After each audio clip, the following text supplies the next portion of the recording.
के chief of defence staff general Rawat ने ANI से बातचीत में बताया कि भारत के जो सैनिकों का कौशल गलवान वैली में दिखाई दिया, उससे चीन को ये समझ में आया कि अपने पीएलए के सोल्जर्स को वो ठीक ढंग से ट्रेन करे, क्योंकि उसको पता चल गया कि उसके सोल्जर्स जो है ठीक से ट्रेन नहीं थे, फिज़िकली फिट नहीं थे पहाड़ों में लड़ाई के लिए।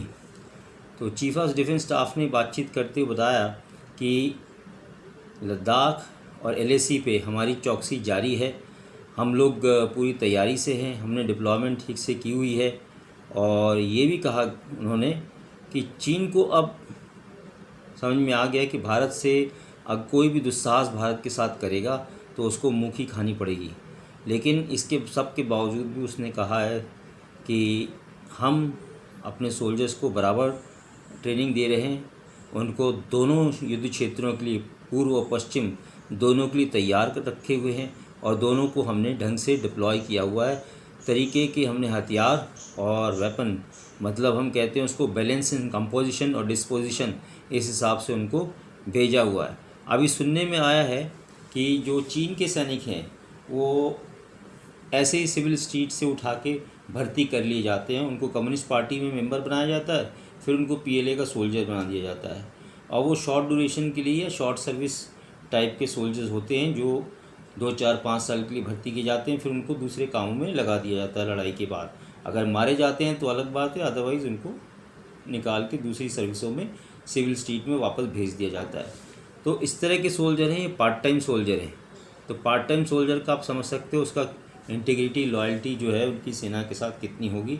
आपने पिछले गलवान वैली के लड़ाई के दौरान ये देखा होगा कि कई वीडियो आए जिसमें चीनी सैनिकों को अगर वो युद्ध क्षेत्र में भेज रहे थे उनको रोते हुए दिखाया था। तो भारत की स्थिति बहुत मजबूत है, ये उन्होंने कहा है। और ये भी सुनने में आया है कि तिब्बत ऑटोनोमस रीजन, जो चीन ने हथियार रखा तिब्बत का हिस्सा, जिसको उसने ऑटोनोमस रीजन डिक्लेयर किया है, अब वो वहाँ के लोकल लोगों को अपनी पीएलए में भर्ती करने का प्रयास कर रहा है, क्योंकि उसने देखा है कि भारत के पास जो तिब्बत के सोल्जर्स हैं, जो एस्टैब्लिशमेंट 22 है जिसमें हमने ट्रेन कर रखा है उनको, स्पेशल फोर्सेस जो हमने बना रखी है, तो उसको लगा कि क्यों ना वो ऑटोनोमस रीजन के सोल्जर्स को भर्ती करके अपने पीएलए में शामिल करें। तो ये देखेंगे कि किस तरह से तिब्बत के लोग जो है इसको करते हैं।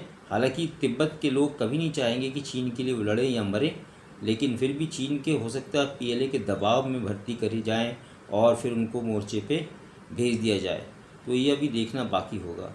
लेकिन उन्होंने बता दिया है सीडीएस ने कि हमारे सोल्जर जो है पहाड़ी लड़ाई, रेगिस्तानी लड़ाई या जंगल वॉरफेयर हर एक में अडेप्ट हैं, क्योंकि हर एक जगह हमारी ट्रेनिंग होती है। कोई नॉर्थ में जाता है तो वेस्ट में ट्रेनिंग करता है, वेस्ट से जाता है तो नॉर्थ में ट्रेनिंग करता है। तो हर तरह की ट्रेनिंग हमारे सोल्जर्स को मिली है। और कुछ स्पेशलाइज्ड हमारे पास बटालियन और रेजिमेंट है जो कि उन्हीं इलाकों में रहती है जहाँ के वो रहने वाले हैं, तो उसका फ़ायदा भारत की सेना को मिलता है।